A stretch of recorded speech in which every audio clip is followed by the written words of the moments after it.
hoy ya ustedes vieron también en la otra clase con la pastora Tati, pues ya empezamos en lo que es el Nuevo Testamento, ¿verdad?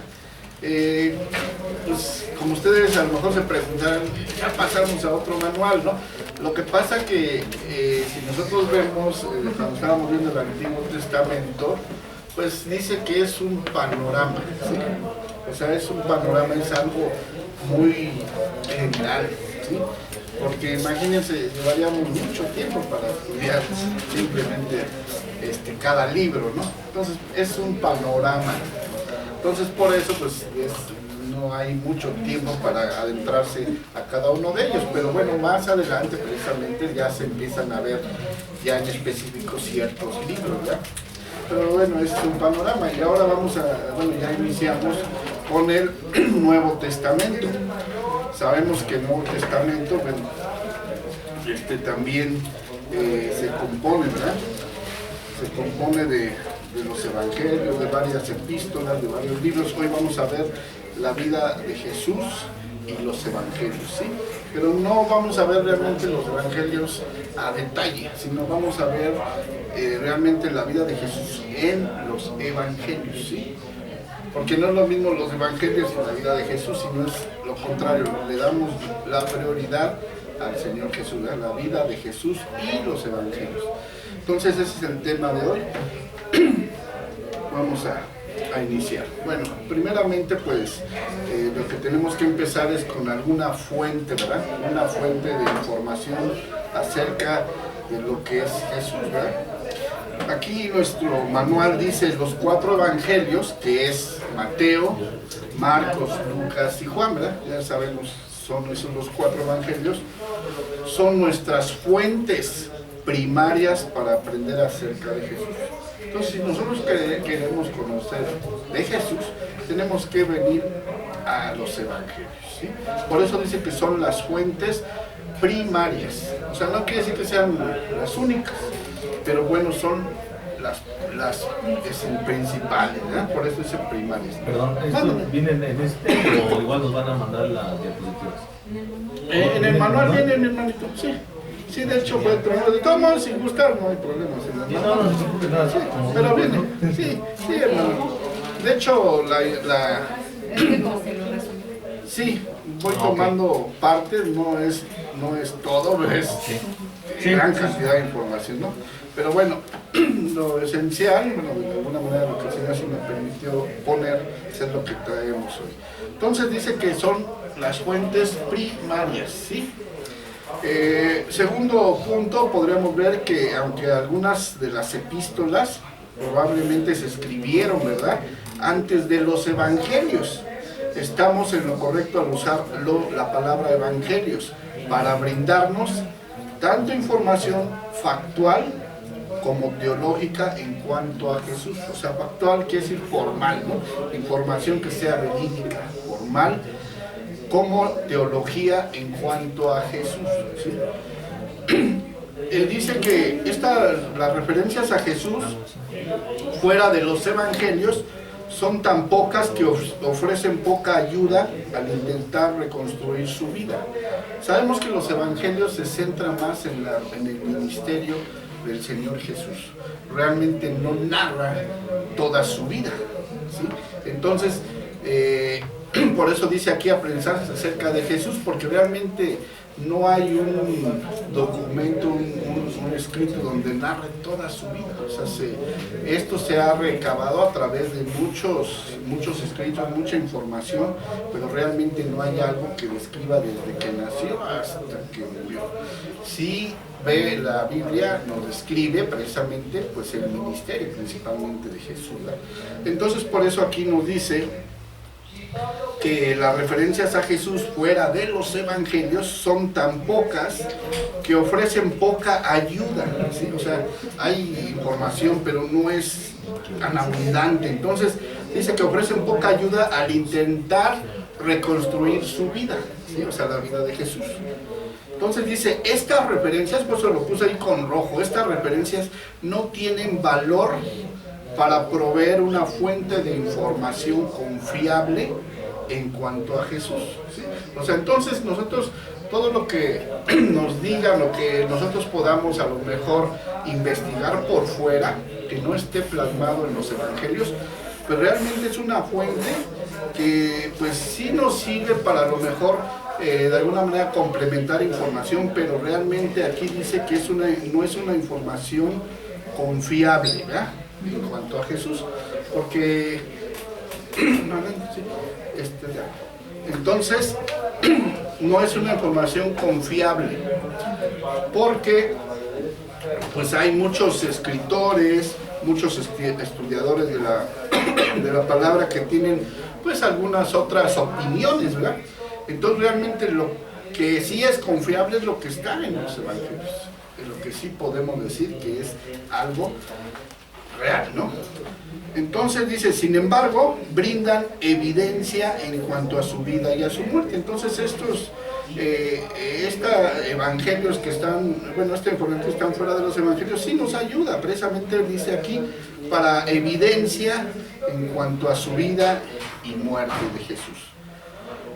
Dice, después del periodo apostólico aparecieron muchos escritos apócrifos, ¿sí? O sea, quiere decir que son escritos no verídicos, no confiables.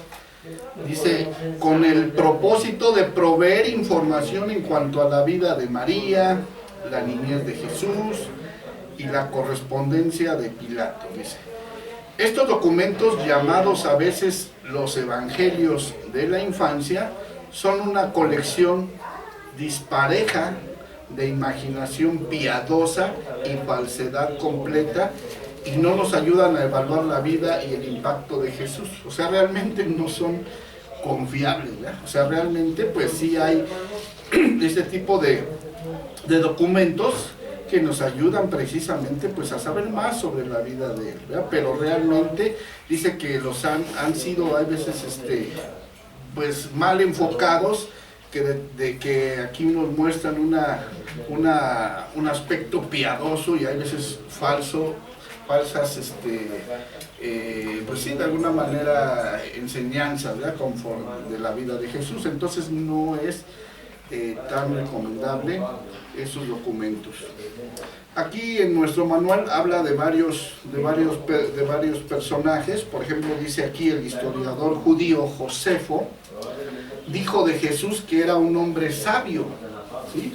Y que realizó grandes milagros, y que después de su crucifixión al tercer día se les apareció resucitado.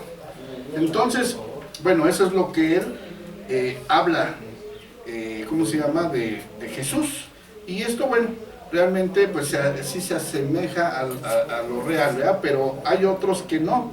Por ejemplo, aquí el historiador romano Tácito del siglo II dice que se refirió a la muerte de Jesús y a la presencia de una comunidad cristiana en Roma en su discusión de la persecución de los cristianos bajo Nerón, ¿sí? Hay otro personaje que se llama Suetonio, se refirió a la misma persecución bajo Nerón, afirmando que se castigaba a los cristianos, una clase de hombres entregados a una nueva y engañosa superstición. Entonces vemos puntos de vista muy diferentes, ¿no? Aquí tenemos otro, por ejemplo, Luciano, el sátiro, dice, del siglo II, se burló de los cristianos y describió a Jesús como el primer legislador de los cristianos y un sofista crucificado. Entonces aquí este personaje de Luciano el sátiro vio a Jesús como un sofista, ¿sí? Entonces si nosotros nos vamos a la historia, a la literatura, ¿qué es un sofista? Pues viene siendo un filósofo, ¿no? Entonces lo vieron así a Jesús como un filósofo, ¿sí? de esa era. Entonces pues sabemos que realmente no fue así, ¿verdad? Pero entonces por eso le digo, le estoy dando algunos pensamientos o expresiones o cómo pensaban algunos personajes, ¿verdad?, de esas épocas. Entonces por eso no podemos confiarnos realmente en esos escritos, ¿verdad? Entonces las fuentes o la fuente es muy importante, de donde nosotros nos alimentemos, ¿verdad? Bueno, pues para poder entrar un poquito más hablando de la vida de Jesús, pues vamos a ver algo sobre lo que es la geografía, ¿verdad? De la geografía de la tierra natal de Jesús, donde realmente él nació, ¿verdad? Entonces dice que Jesús pasó la mayor parte de su vida en Palestina, esa es su tierra natal. Dice que es un territorio de no más de 16 kilómetros cuadrados, un poco más grande que la República de El Salvador, o sea, para podernos dar una idea, ¿no?, de qué tan grande o pequeño era ese lugar, ¿no? Pero bueno, estamos viendo que es, pues sí, algo grande, ¿no? Entonces dice que cuando Jesús era un bebé, ¿sí? Cuando Jesús era un bebé, José lo llevó junto con María a Egipto, a fin de escapar de la ira de Herodes, ¿sí? Entonces ahí ya nosotros, bueno, seguramente hemos escuchado ya cuál es la historia, ¿verdad? De cuando precisamente Herodes manda a matar a todos los primogénitos, ¿verdad?, a todos los niños. Entonces precisamente pues María, su mamá y José, su padre, pues realmente lo sacan de Egipto, lo llevan a Egipto, ¿sí?, precisamente para poder librarlo de la muerte. ¿Por qué? Porque pues había un propósito grande, entonces Dios estaba con él y realmente pues sabemos ahí que le da la revelación a José de que lo saque, ¿verdad? Y es por eso que pues escapa de la ira de Herodes. Después dice, durante su ministerio Jesús visitó Tiro y Sidón, ¿sí? Son dos ciudades muy importantes, y ahí nos da la referencia en Mateo 15:21. Dice, en unas pocas ocasiones cuando cruzó el río Jordán, no se internó demasiado en territorio transjordano. Entonces, ahí nos da más o menos dónde estuvo, realmente dónde se movía el Señor Jesús durante ese territorio, ¿verdad? Dice, en la época neotestamentaria, o sea, estamos hablando del Nuevo Testamento, ¿sí?, Palestina tenía 3 divisiones geográficas. Esto nos ayuda mucho para ubicarnos. Creo que hace rato la pastora Tati les enseñó los mapas, ¿no? A veces sí es bueno ver aquí en la Biblia vienen mapas y que nos ayudan a ilustrar un poquito y que tengamos un mejor conocimiento y panorama y ubicación de cómo era, porque a veces nada más oímos los nombres y decimos sí, pero no sabemos a veces qué tan lejos, qué tan cercas, y si vemos la geografía, pues eran lugares montañosos, desérticos, lugares con altas temperaturas, ¿no? Entonces, es como por ejemplo cuando Moisés saca o libera al pueblo de Israel, lo saca de Egipto, pues anduvieron por 40 años, ¿no?, en el desierto, cuando dice que le pudo haber llevado 11 días, ¿sí? 11 días, pero bueno, ya sabemos cuál es ahí el propósito, ¿no? Pero bueno, eran 11 días, dice que era un promedio de 200 kilómetros, pero bueno, pues eso lo caminaban a pie, ¿sí? Entonces a paso como dicen, a paso de ganado, ¿no? De camello, pues, de camello, bueno, de camello, de ganado. Bueno, sí, porque, pues también, es que a veces no nos, a lo mejor no nos andamos tanto en esa parte, decimos, bueno, iban mujeres, iban ancianas, niños, ¿verdad?, con animales, entonces imagino, podrían ir muy rápido, ¿sí? Entonces a lo mejor a un paso rápido pues sería menos tiempo, pero dice que eran 11 días. Bueno, entonces lo hicieron en 40 años, imagínense, ¿sí? Pero bueno, vemos que ahí eran zonas montañosas, ¿sí? No es así recto. Si yo, por ejemplo, voy de aquí a Indios Verdes, son ¿qué? Más o menos 30 kilómetros, creo. ¿Cuánto hacemos caminar de aquí a Indios Verdes? A lo mejor unas 7 horas, ¿verdad? Pero bueno, o sea, vemos para que hagamos un poquito de comparación. Entonces, allá era otros tiempos, pues eso es bueno conocer un poquito estos aspectos, ¿verdad? Entonces, volviendo aquí, dice que Palestina tenía, o sea, donde vivió Jesús, Palestina tenía 3 divisiones geográficas que son de importancia política. Dice Galilea en el extremo del norte, Samaria en la sección central y Judea en el sur, ¿sí? Entonces son 3 divisiones muy importantes que nos ayudan a ubicar mejor. Judea tenía la mayor concentración de población judía, ¿sí?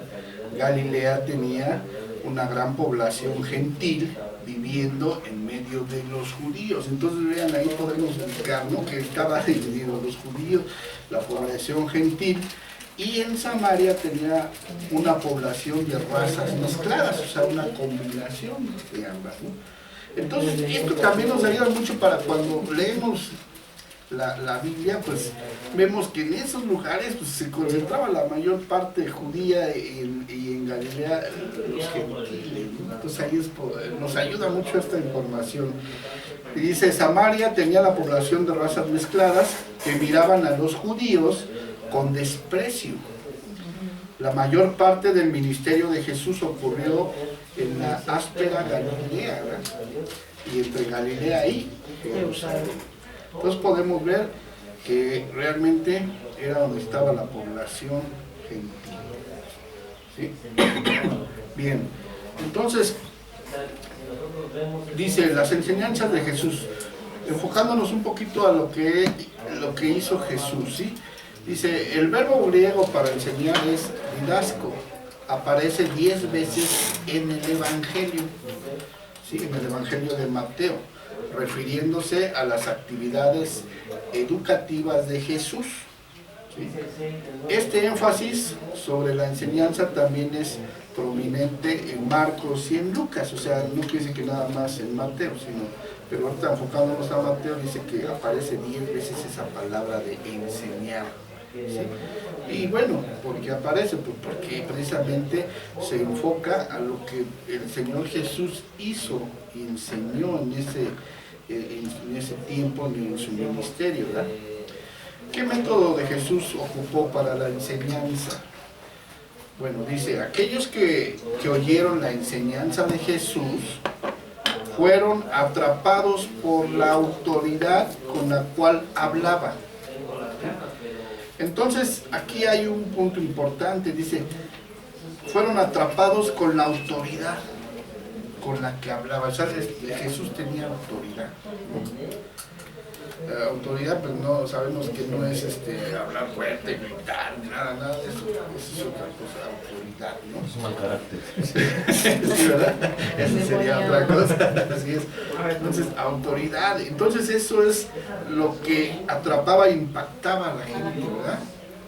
Entonces, ahí en Marcos 1:22 habla sobre de cómo era Jesús en esta parte. Dice, él no dependía de referencias a sus antepasados, sino que interpretaba en una manera fresca el mensaje de Dios, ¿sí? Que invita al compromiso. O sea, él hablaba natural, ¿no? Porque a veces mandé lo que es que a veces sí, alguno a lo mejor habla muy forzado o algo así, pero el natural, o sea, como expresarse como algo normal. Y eso, fíjense, eso dice que era algo que realmente impactaba a la gente, y que el mensaje que él daba era invitarlos al compromiso, pero era algo natural, pero como tenía autoridad, eso ayudaba, ¿verdad? Entonces dice que esto resultaba en que lo oían y lo aceptaban, ¿sí? Entonces lo oían y lo aceptaban. Dice, note la presencia de la frase, pero yo os digo. Entonces ahí en Mateo 5:22, y vamos a ver 5:22, para irnos explicando un poquito. 5:22 dice, pero yo os digo que cualquiera que se enoje contra su hermano será culpable de juicio, ¿sí? Y cualquiera que diga necio a su hermano será culpable ante el concilio, y cualquiera que le diga fatuo quedará expuesto al infierno de fuego. Entonces fíjense, pero aquí vemos la palabra, ¿sí? La palabra de,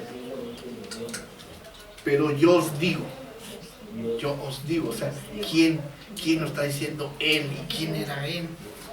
Pues nada más que Dios.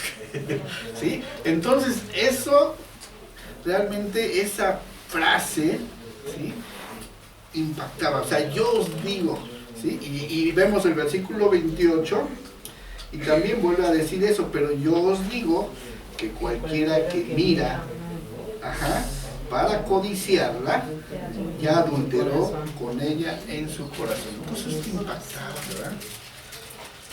Tenemos otro ejemplo en el 32, vuelve a decir, pero yo os digo que el que repudia a su mujer, a no ser por causa de fornicación, hace que ella adultere, y el que se casa con la repudiada comete adulterio también, ¿sí?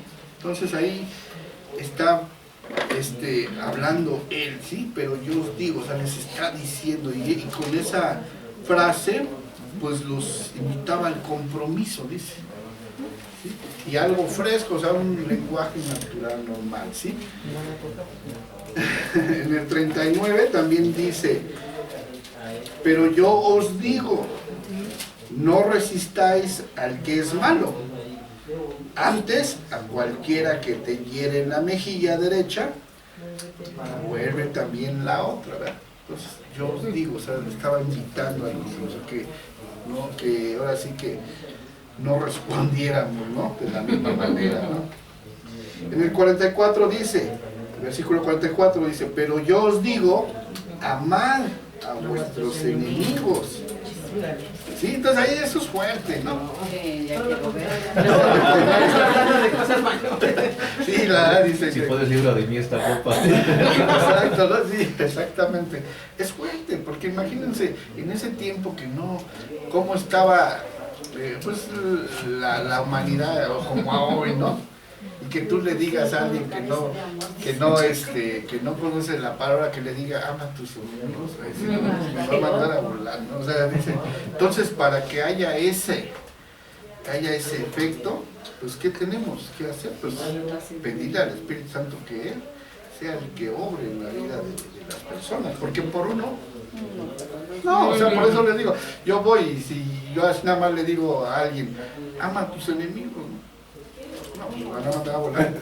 Entonces, pero si nosotros oramos, le pedimos al Espíritu Santo que Él sea el que obre en esa persona, pues entonces vamos a ver. Entonces, ¿por qué? Porque hay ese, ¿no? Ahí está obrando, ahí vemos la autoridad, ¿no? Entonces, por eso dice que cuando hablaba el Señor Jesús tenía autoridad, ¿sí? Hablaba con autoridad, y eso también es lo que ayudaba para que la gente se convenciera y llevarla al arrepentimiento, ¿verdad? Bien, entonces así son ejemplos de aquí de versículos donde dice yo os digo, ¿verdad? Amar a nuestros enemigos, bendecid a los que os maldicen y hacer bien a los que os aborrecen y orad por los que os ultrajan y os persiguen, ¿verdad? Entonces son versículos que nos dejan ver esa palabra, notar esa frase, pero yo os digo, ¿sí? Y esto es una evidencia de su autoridad personal de Jesús. Otra enseñanza de Jesús, otra forma, otro método que utilizaba, es el mejor conocido a través de las parábolas, ¿sí? Sabemos que el Señor utilizó parábolas, porque dice que si les hablaba como si les decía directamente o les hablaba con palabras normales, no entendían, entonces ponía ejemplos a través de parábolas, ¿sí? No, y aparte dice, puede que se salven, ¿no? Dice, puede que se salven. ¿No? Así es, exactamente. Entonces dice, por medio del uso de un relato extenso o de una afirmación breve y medular, Jesús transmitía la verdad espiritual por medio de compararla con los hechos familiares de la vida diaria. ¿Sí? Entonces aquí hacía precisamente un relato extenso, dice, afirmando breve y medular, ¿sí? Y que a través de este relato, ¿sí?, comparaba los hechos familiares de la vida diaria, o sea, de algo cotidiano, de lo que vivimos, ¿sí? Entonces hay, pues existen aquí presente en Mateo cantidad de parábolas, bueno, la del sembrador, la de infinidad, ¿no?, donde nos habla a través de historias, ¿sí? Ese era el método que utilizaba. Dice, enseguida dice, el significado a menudo era tan claro que los oyentes no necesitaban interpretaciones adicionales para comprender el mensaje. O sea, realmente no era necesario, ¿verdad? Ahora sí que complementar ese mensaje, porque con eso eran impactados, eran tocados, ¿sí? Dice, Jesús usó también punzantes figuras de dicción para comunicar la verdad, ¿sí? O sea, figuras. Y se usó frecuentemente el epigrama, una declaración sucinta que atraparía la atención de su audiencia, ¿sí? Entonces aquí, bueno, lo que nos deja ver todo esto es que, fíjense, en ese entonces, bueno, yo me imagino y quiero así pensarlo, pues no había, bueno, no había micrófonos en ese entonces, ¿no? Nada. Entonces, ¿cómo se hacía escuchar, no?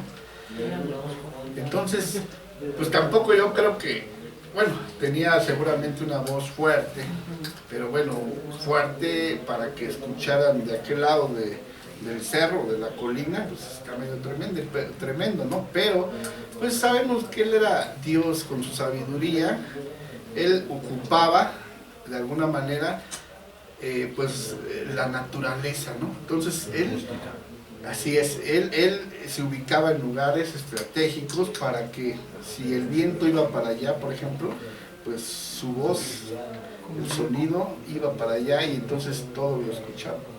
Porque si el viento va para acá y no lo usaba a su favor, pues la palabra es verdad. Entonces son cositas a lo mejor que uno no ve, no percibe, pero todo eso lo ocupaba a su favor.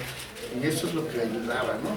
Entonces nosotros ahorita a veces, por ejemplo, para hacernos escuchar tenemos que usar un micrófono, una bocina, etcétera, ¿no? Pero vean esto tan maravilloso, ¿no?, que hacía el Señor Jesús. O sea, entonces dice que algunas de las enseñanzas de Jesús tienen una calidad rítmica evidente aún en las traducciones castellanas.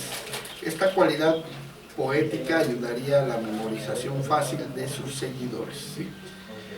Así también otro método, dice, Jesús usó ocasionalmente el debate en su enseñanza, o sea, ocasionalmente, no era común, ¿sí?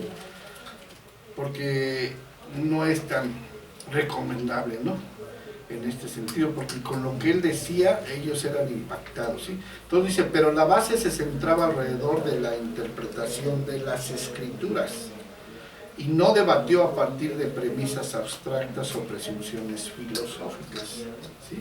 Sus debates, por ejemplo, ahí lo muestran en Mateo 22, del 23 al 45, reflejan esta línea. Ahora vamos a ver Mateo 22, del 23 al 45. Por favor, entonces todo dice que muestra a la interpretación de las Escrituras. 22, 23, 45. Entonces dice, aquel día vinieron a él los saduceos que dicen que no hay resurrección y le preguntaron, diciendo, maestro, Moisés dijo, si alguno muriere sin hijos, ¿sí estoy bien? Sí. ¿Está bien? Okay. Dice, si alguno muriere sin hijos, su hermano se casará con su mujer y levantará su descendencia a su hermano. Y hubo pues entre nosotros 7 hermanos. El primero se casó y murió, y no teniendo descendencia dejó su mujer a su hermano. De la misma manera también el segundo y el tercero hasta el séptimo. Y después de todo murió también la mujer. En la resurrección, pues, ¿de cuál de los 7 será ella mujer? Ya que todos lo tuvieron. Entonces respondió Jesús, les dijo, erráis, ignorando las Escrituras y el poder de Dios, porque la resurrección ni se casarán ni se darán en casamiento, sino serán como los ángeles de Dios en el cielo, ¿verdad? Entonces ahí podemos precisamente ver hay un debate, ¿verdad? Porque no estaban de acuerdo, ¿verdad?, en esa parte. Entonces aquí es un ejemplo donde dice Jesús usó ocasionalmente el debate, pero realmente él se basaba en las escrituras, ¿sí? Dice, otro punto, dice Jesús, a veces